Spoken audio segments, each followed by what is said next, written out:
So, ladies and gentlemen, welcome. There are three people that I'd like to thank before I start this, because it's helped with not only with my collection of the castles, but also my understanding of what's happened. Those three people are Bill Barrell, who's the well-known dealer, who's helped me out on the collection side of it. Peter Shaw, who's been very, very helpful in the information which he sent to me and the time that I've saved in having to spend in London at the museum. And the third one is my old friend, Ed Kupka, who, was very, very helpful in terms of being able to recognise printings and recognizing various abnormalities with the printings, etc. So on that note, we'll proceed. These are I think one of the last produced fantastic sets of real stamps in the UK anyway. Now, it's a story of 3 printers and 3 watermarks, or one could say 2 watermarks and no watermark. Now, the story started way back when King George VI died, 6th of February 1952. And whilst the authorities spent a lot of time sorting out the lower denominations of what became the Wilding definitives and produced those fairly early on, the high values, which had only just been replaced during King George VI's time, it took 3.5 years before the post office released the first items on the 1st of September 1955. So we have Waterlow and Son, who were the first of the printers, followed by De La Rue, and then Bradbury Wilkinson. On the watermark side, we started off with the St Edward Crown cipher, E2R, and we went on to the multiple crown, and then later in 1967, Bradburys were producing the stamps with no watermark. So it's unfortunate, or perhaps fortunate if you like, all the different combinations, that the times when the new stamps were produced by new printers and the watermarks were altered, the dates didn't coincide. So in early 1953, the post office sent out invitations to 17 artists and printers with some basics about what they did, what they wanted and what they didn't want. So the invitation document included copies of the existing high values, which you can see on the left there, a sample of the new Tuppence Halfpenny Wilding definitive, and a portrait of the Queen by Dorothy Wilding.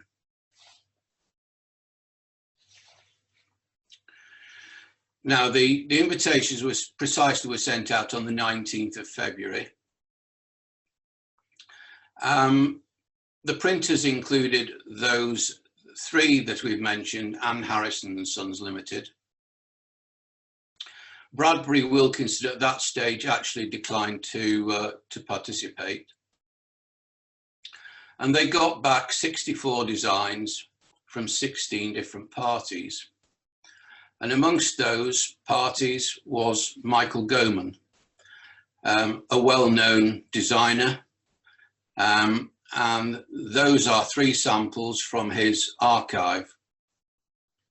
Interestingly, the first artist design competition, formats were possible upright, envelope sized, and also square. So there's one of each there. And a few more of his ideas here, described as industry and fisheries, shipping and agriculture, and compass and mining. Some of his ideas, further development of the ideas for the 2 and 6 on the right hand side. Now, in short, and there is a very long story, but in short, the first designs, despite the fact that there were 64 of them, it didn't meet with the approval of the design committee. And they basically faffed about with the concept altogether, and eventually came up with the idea that they wanted to have a new competition. So, and this is cutting a long story short, in July '53, they cut the number of artists down to 7 and 1 printer, that 1 printer being Waterlow, and they were asked to submit further designs. And then special instructions were given for different artists on particular values. So they had 2 of those artists doing each value, and then one of them by Waterlow and Sons was the pound. And they came up with some more ideas. Generally, what was emerging was that they were going to have, the designs were going to centre around the castles of the UK. So we've got some unused examples there of the pound design by Waterlow, a 2 and 6 unadopted design by Mary Adshead, Carnarvon Castle by Linton Lamb, who was the eventual designer of the concept, and an upright design of Edinburgh Castle designed by Reynolds Stone. So a bit about the designer, and it wasn't his total idea. He was responsible for what we call the concept, the layout.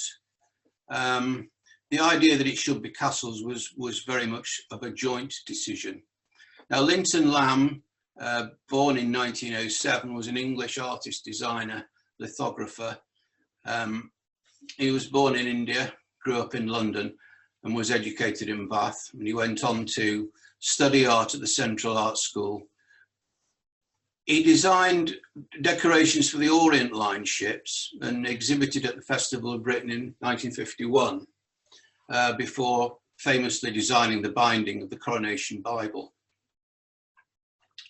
So, as I said, it was his concept, we could call it that, of the enclosure of the castle in a frame with some foliage around it, and the Queen's portrait on the right-hand side. It was decided that 4 castles would represent the different nations, the 2 and 6 for Northern Ireland, the 5 shilling Carnarvon Castle for Wales, 10 shilling Edinburgh, Scotland, and the pound of Windsor Castle for England. So designs proceeded as normal, and you can see there from 4 bromides taken during the design process, and how eventually the design emerged. So for the 2 and 6, we've got the final design that moved down slightly, and more detail was given to the sea in the foreground, which you can see if you look between the 2. Then we've got the 5 shilling, where there wasn't very much difference. The foliage slightly different, but broadly similar. The 10 shilling, the image was brought down considerably from where it was originally in the design. And for the pound, only minor alterations were given to the round tower in the centre. Now, the next stage has proved to be a controversial subject. The original colours, which you can see there for the King George VI stamps, when we came to agree the colours for the castles, and they'd established that the 2 and 6 was going to represent Northern Ireland. Those of you in the UK will know that that was going to present a political problem. You can't have Northern Ireland in green. So they had to change that, change to brown. The 5 bob and the 10 bob stayed as they were, and the pound, there had been interest expressed and intention expressed actually, that the pound value should be the same colour as the PUC £1 in the 1920s, which is the reason why that ended up as black. So we then moved to the final imperforate proof stage. These were signed off in August 1955.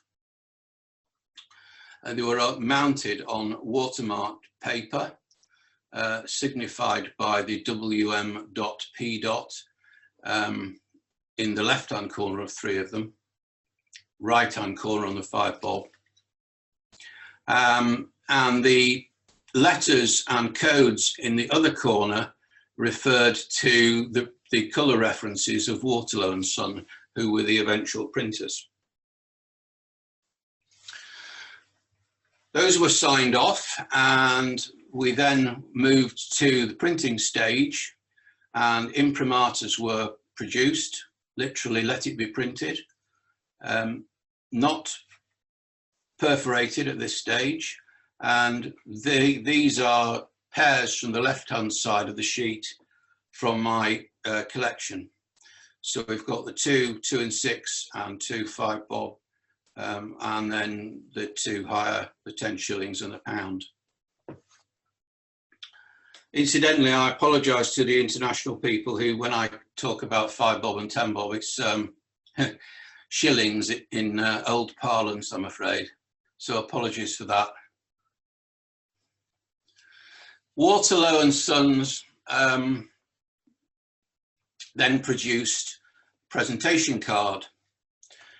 So the details were obviously the printers, Waterlow and Son, the watermark, this is important, the St Edward Crown E2R cipher. The paper was cream, although shades vary. Perforation as per the catalogue, 11 by 12. They're printed in 2 panes of 40, 4 by 10. So a bit about the characteristics of the printing, because these are important when one wants to distinguish the Waterlow printings from later printings.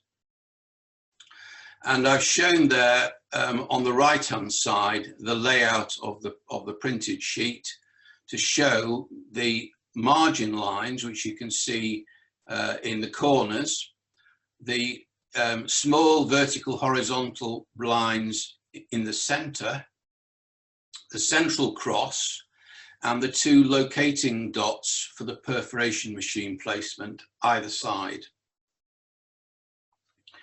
Now, there was a little bit of controversy with the post office at the beginning because the paper was darker than they wanted, and that was as a result of the peat in the water used by the manufacturer, which was Ivy Mills of Dartmoor. The post office told them to sort that out, which they did. Put a bit of whitener in it, but you'll still find, if you look through, that the shades vary between creamy white and something that's a bit darker. So there we have sample blocks showing the marks. The top section is a block of 8 from rows 1 and 2, where you can clearly see the corner margins, and between stamps 3 and 4 you can see the vertical line, and between rows 5 and 6 you can see the central cross, and either side the perforator's guides.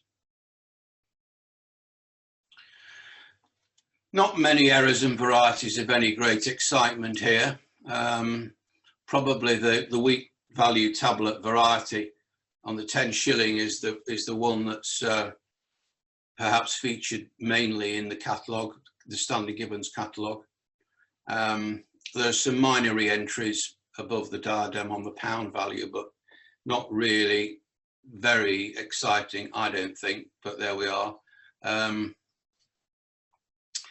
So then we go on to the first release by the post office. The 10 shilling and pound values were first to be released on the 1st of September 55, followed by the 2 and 6 and the 5 shilling on the 23rd. I've illustrated there some first day covers, and to add a bit of interest, these have got the initials AJS on, which is apparently Amanda Skinner, who did quite a lot of work on similar covers between 1937 and into the 60s. I'm indebted to Mark Bailey, who's supplied me with quite a lot of information on this, which is a separate subject on its own. But nevertheless, I've included those because they were a little bit more interesting than the more bland first day covers which are around in the marketplace. So let's go on to usages of Waterlow now. As you would expect in commercial use, they were heavily used with airmails and heavily used with parcels. So here's a parcel piece, 1957, £17, 14 shillings. That would have gone to a Zone C destination, which is basically the Far East and Australasia. A lot of money in 1957, so would have been a substantial parcel, £7, 6 ounces. Some other examples, a registered express envelope which was adhered to a parcel. I think that probably went with some philatelic purchases from a Roberts auction in Bournemouth in 1956, but can't prove it. The addressee were stamp dealers in Germany. The piece on the right, another airmail parcel piece, £1, 10 shillings for 12 ounces. That's from the Royal Aeronautical Society in London. Picked for interest, really. And then unusually, unusual uses, if you call it a fiscal use. On the left-hand side, these high values were used as a way of accounting for the 1 shilling prescription charges that were introduced by the NHS, and individual doctors could get the money back, but they had to be stamped. So that's an example of the prescription stamps form. And on the right, of course, they were also used on national telegrams. I've included that because amusingly it says you are qualified for the regional final darts competition. Now, we've got 3 years into the contract, and it was decided that we'll have a new contract from the 1st of January 1958. Now, the stamps weren't produced until the 25th of April 58, but the new contract went to De La Rue. All the existing plates and rollers were transferred to the new company. The watermark was maintained as the St Edward's crown, the same perforation. Basically, it's all the same. The gutters were slightly narrower, but the new De La Rue printing had no interstamp markings at all. Before, the printer used a number of registration sheets for colour matching, and the De La Rue overprinted these with a cancelled overprint in purple colour. These were all originally in the De La Rue archive, but I'm aware that they were placed on the market in 1990.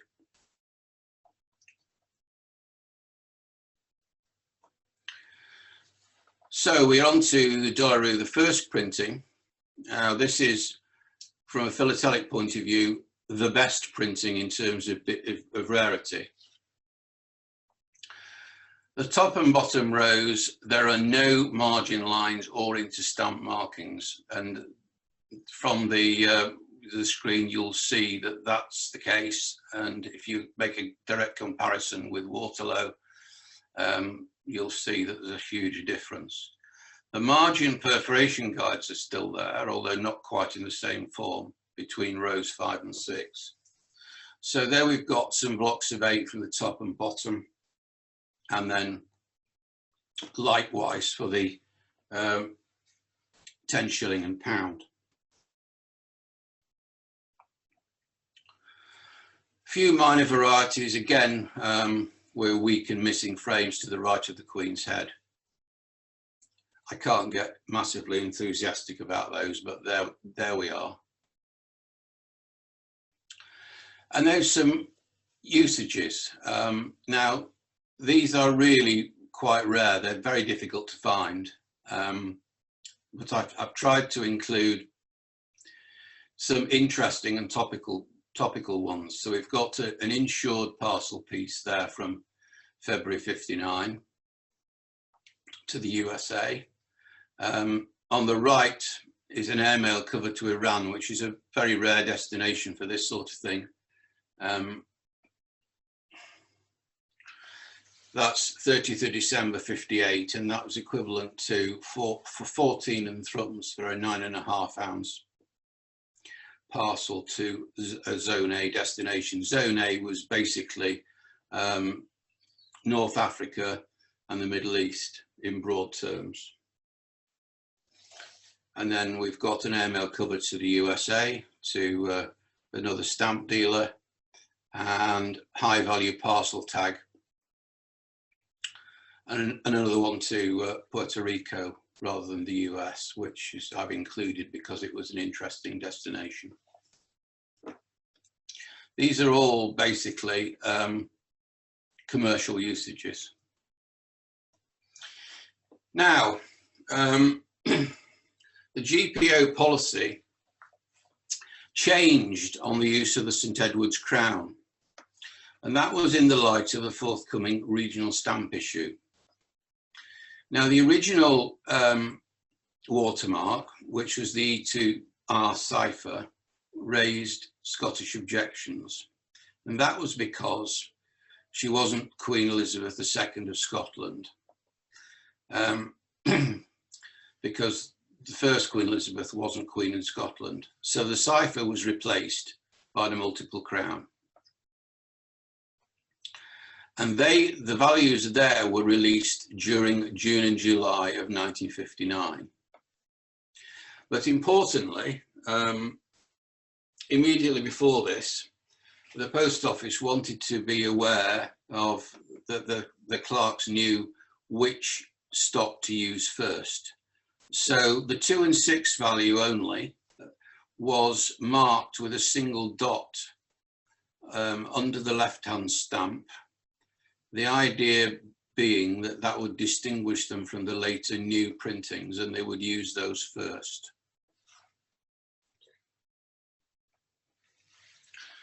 Well, once they started to use the new stamps, the sheets of all the values carried 2 dots under the bottom left-hand stamp. Again, this was to distinguish them from the earlier printings with the old St Edward's Crown watermark, and to make sure that they used everything in the right order. Now, I did explain earlier on that there were 2 panes of 40, and through research which has been carried out mainly by, I think, by Peter Shaw, he established that there was a slight difference between where the dots were between the 2 panes. One is between 6 millimeters below the line, and others are a bit more than that. But that's a detail which I'm not going to go into right now, but that was why they were there. So De La Rue produced on this, for the second printing, presentation packs. They did this in 1960, and they produced 3 types: in sterling, in dollars, and without currency. And I think of all those 3, the one without currency is probably the rarest, and the one I showed you there is the commonest. Not that they're common at all, they're not, but relatively speaking. Now on to a few errors which are known on the second printing of De La Rue. Now this I think is a spectacular error, really, and all the more spectacular because it's a big block. Basically a simple misfeed of the paper, but if you put a black background behind it, I think it looks fantastic.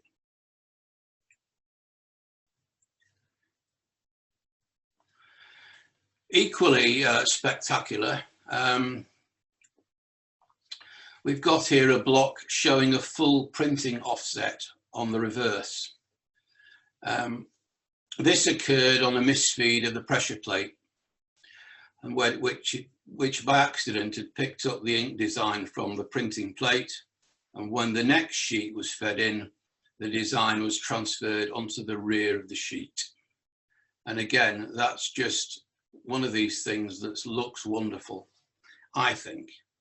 A few more less spectacular ones. The 5 shilling is, and this isn't listed, the left-hand flagstaff of on the 5 shilling in the Carnarvon Castle is known with an extended left-hand, well, basically extension. And the 10 shilling is known with a plate scratch in the value tablet. Both of those you can see, I think, on that illustration. And then some usages. I picked the one at the left, aware that it's got a stain on it, but it's a very interesting usage because it's got this superscribed parcel label on it. It's basically an arrangement whereby you could put your parcel on a specific ship, either the Queen Elizabeth or the Queen Mary, send it to New York, and somebody would pick it up off the ship at the destination. 2 other ones, an unusual one, an unusual rate to the Somali Republic, and a more usual airmail to Nigeria on a registered cover on bank business. Now, again, we're another 5 years on, so the Post Office decided they would have a new contract from the 1st of January 1963, and that was awarded to Bradbury Wilkinson. Again, all the master die rollers and plates were transferred to the new company, but in this case, Bradbury's decided that from the master die and the rollers, they would make their own new plates. The item on the left-hand side is, I believe, one of only 2 surviving die proofs from that exercise of the pound value. Again, imprimaturs were prepared from the new Bradbury Wilkinson plates, and these went into the British Postal Museum. The ones I have there that are illustrated have got BPMA hand stamped on the back. So having created the new plates, the major difference now is that all the plates were numbered in the bottom right-hand corner. 1 for the left-hand pane and 1A for the right-hand pane. Those samples are all also signed by Linton Lamb, who is the original designer of the concept. So we have known now 9 plates for the 2 and 6, of which plate 4 was by far the rarest.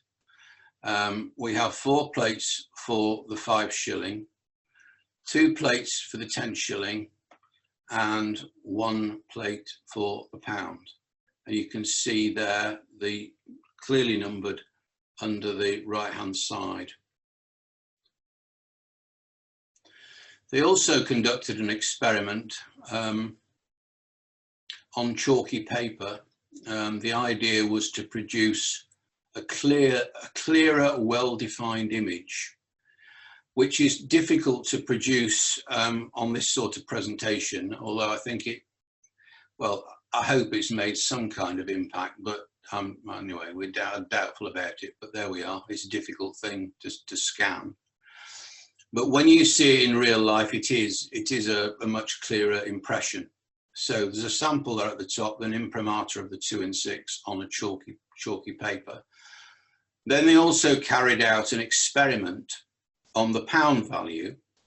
Those were never released by the post office, but a few found their way into private hands, and mine came by way of acquiring some of the items from the Jack Preston collection. Then a few Bradbury Wilkinson errors and varieties.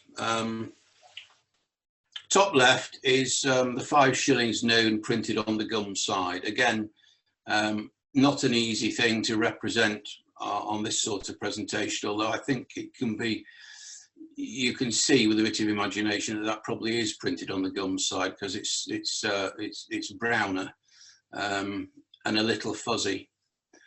And then we've got examples of the confetti floors where the small items from punch holes have appeared in the press in unwanted places, and that's the result.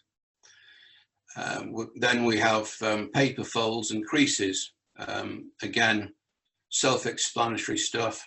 The one on the right is one of my favourites, because that's a beautiful paper fold through an entire, well, strip of 8. Then some usages. Parcel piece to New Zealand by Surface Mail. And one of my personal favourites, that's actually a very big envelope. But it's the fact that it's going to the New Hebrides in the Pacific that makes it special as far as I'm concerned. So that's a rate of 10 and 9p for 3 ounces.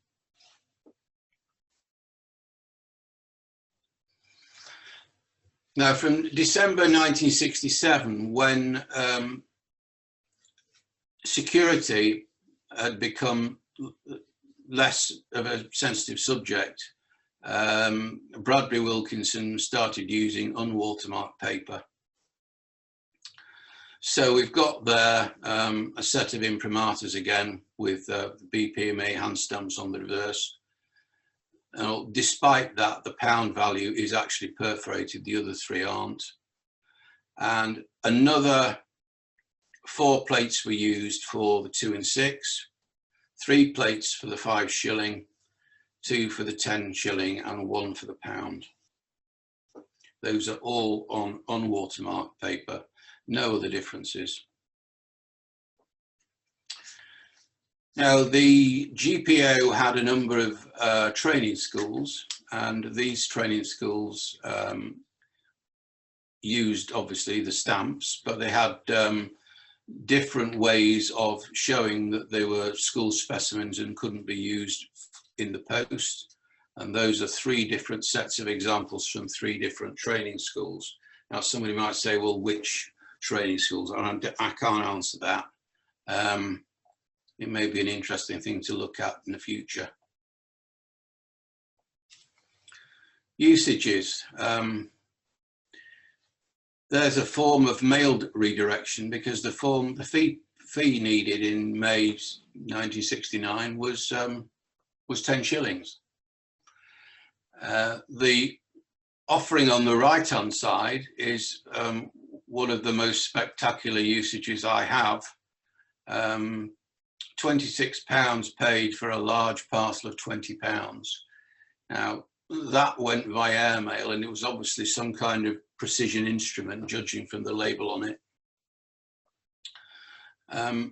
Just a wonderful thing. But you're surprised what you can find on eBay these days.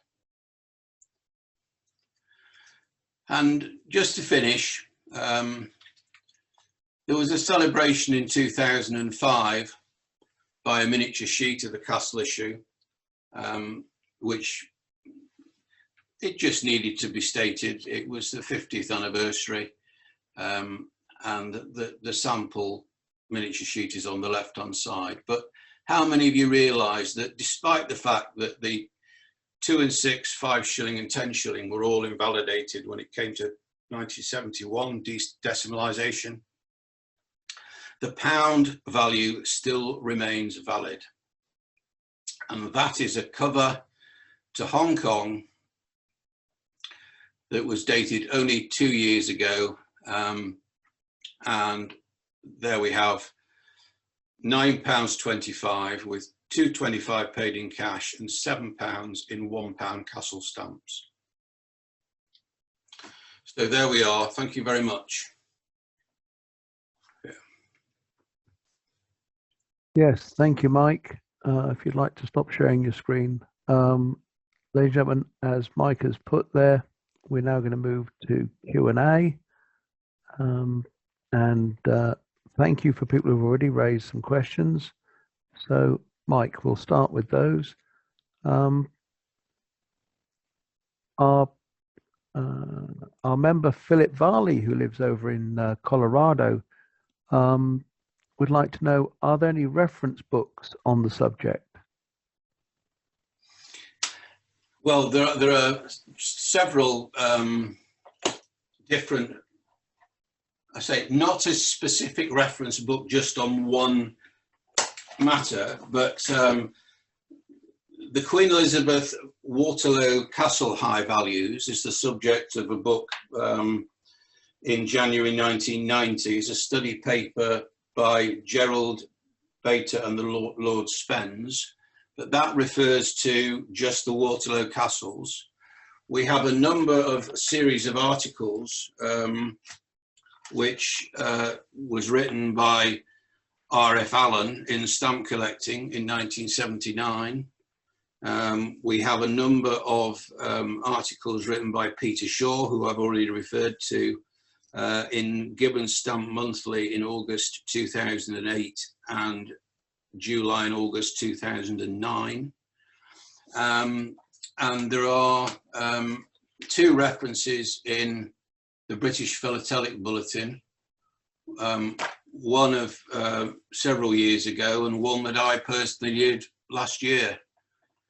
I'm happy to share those details if you would like to email me. Yeah, sure. Thank you for that. Other questions that are related are coming in now. Robert Brown would like to know, why were the contracts reassigned? Well, it was a policy to have new contracts every 5 years. So it took an awful long time to actually get stamps out of them to start with. So 1955 September was quite late, but they started work well before that. So the first contract was, change of contract was 58, and then the next one was 63. So it was every 5 years. Okay, thank you. Philip Varley asks a related question, I guess, with regard to references and so on. He asks, has this been an exhibit somewhere? I have exhibited this at Stampex in January 2019.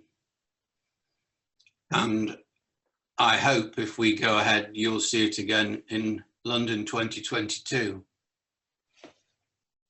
Something to look forward to. I think we're all looking forward to London 2022. Somebody's asking, how have you identified the printings of stamps on covers where you presumably can't see the watermarks? Well, you can always take the stamps off and have a look, but I haven't done that.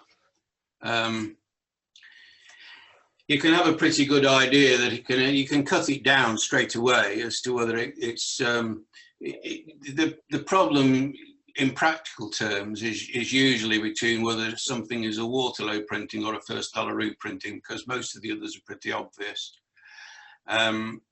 So the first thing you look at is the date. Then you have a look at your reference collection to see whether the stamp and the colour fits. And then you go and ask two other people who know a lot more about it than you do, and they say, oh yes, well I agree with that, that's a first dollar-roo. Okay. I don't think, whilst you can't say you put your house on it, but I've got a pretty good idea now. I mean, Edward Klemke gave me an awful lot of little clues as to what you look for.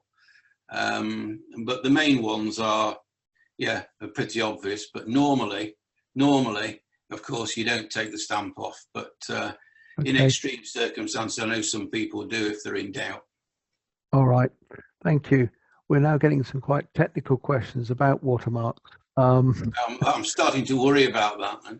Yeah, and what I would say, just as a general remark, ladies and gentlemen, is if we don't have time to tackle the questions now during this webinar, Mike will be delighted to chat with you at the Royal booth, booth B2, and he'll be able to answer questions, through the text in the chat there. So we have, Philip Varley would just like to know, will this presentation be archived on the Royal website? I can answer that one. Yes, Philip, a recording of this presentation will be eventually made available kindly by the PTS, and we will therefore have that on the Royal's website. So that's that question. Stuart Chandler, who I understand is a dealer, Empire Philatelics. I think Stuart would like to know, do you know how many watermark inverted on the 5-shilling Bradbury printing are known to exist? Just off the cuff, no. But we're talking about, I think, less than 12. And I do have it somewhere in my reference notes. When I look, happy to look that up, but more than that I don't think I can say, really. I mean, inverted watermarks are something that I chose not to try. Well, you can't illustrate them in a talk like this, can you? No, sure. And they are all very rare, particularly so the 10 shilling, where we started off in Gibbon's catalogue by saying that there was 4 of them. Well, we found a 5th in the last 2 years, but interestingly, they've got a characteristic that they're all known from the same post office within 3 days. So that's fairly good evidence to show that there's consistency and they're correct. I'd like to be able to answer you specifically about the 5-shilling, but I'd have to go and look at my notes to do that. Yeah. Anyway, Stuart, thank you, Stuart, for acknowledging that you're grateful for that reply. Thank you. Frank Walton, who, as you mentioned, knows quite a bit about the low value definitives. Yeah, the oh, really? yeah. Frank is reminding us that in the early 1960s, the Thrupney Wilding appeared with an experimental T watermark on multiple crowns paper. He asks, does that exist on the castles? I've never seen one. All right. That's safer, because if I say that and somebody says, oh, I found one. That'd be brilliant, wouldn't it? That'd be wonderful. We've broken new ground, but I'm not aware that it does exist, no. Right. It's very scary to be asked a question like that by Frank Walton, I have to say. Okay. Eric Mulder would like to know, how can we differentiate between the first issues and the De La Rue items printed on E2R watermark paper when there are no corner pieces? Well, if you've got a block of De La Rue first printings and a block of Waterlows, mint block I'm talking about, and they've already cut off the corner margins. The watermarks are the same, and because of where they are in the block, there's no inter-stamp markings anyway. The only way you're going to do that is by getting a micrometer out, looking at the gaps, vertical gaps between the stamps, and you'll find over a sample of several, there is a slight difference, narrowing between the De La Rue printing and the Waterlow printing, as I think I illustrated in one of the slides actually.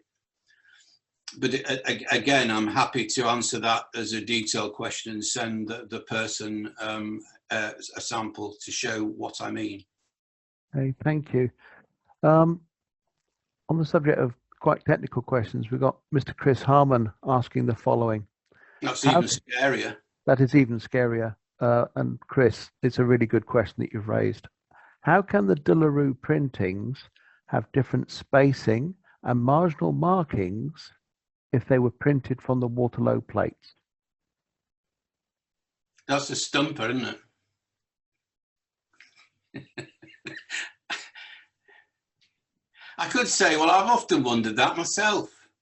I don't have a definitive answer for, I'm sorry, I don't know. Okay. Well, sounds like, Chris, there may be some investigation needed there. It sounds like an area of research. With an eye on the time, I'm going to finish just with one last question. And I'm not quite sure what your question means, Frank. Frank is asking about paper shrinkage after printing, question mark. Anyway, there's a whole bunch of comments coming in now, but I would like to just finish with one question about your presentation, because earlier today there was a presentation about doing presentations. The question is, what typeface do you use in your main text presentation and your titles? Also, is your background a textured background? The person raising this question does say that they like the combination very much. So would you mind just revealing to us what typeface you used for your main text presentation and your titles, and whether that background is a textured background? Well, you know, I can't answer that, not because I won't, but I use Keynote, which is an Apple product, and then I have to convert it to PowerPoint for everybody else's benefit. Now, I use this particular presentation came off a sample that and I chose it because it just fitted the bill to me. I thought that's going to work with the colors that I'm working with. Now, all those come with pre-decided fonts and spacings, which I haven't interfered with. So again, I can go back into it and look. I mean, normally I use Calibri as a font, but that's not the case with this. It's something I've never heard of. But as I said, it came off a sample in Keynote. So that's the best I can do. I'm sorry. Mm-hmm. Thank you. Good. By the way, Chris Harmon apologizes for his question. He said sorry, but seriously, thank you very much. No, but thank you all of you for your questions. They really are appreciated. And Mike, thank you very much. I'd now like to hand over to Richard Stock, who I think unmuted. Wishes to say some words. Richard, over to you. Thank you very much indeed, Mark. Michael, I've been absolutely intrigued by your presentation this afternoon. It's absolutely first rate. I've got an interest in this subject ever since I was quite young, and I haven't had the chance or the resources available to delve into it in the depth that you have, but you've covered absolutely every aspect of it in depth. As I said, it's fascinating. The usages I felt were incredible.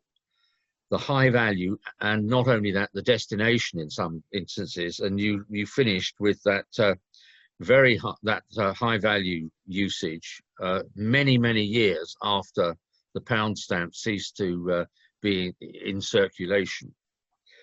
Dye-proof material is incredibly rare from this set.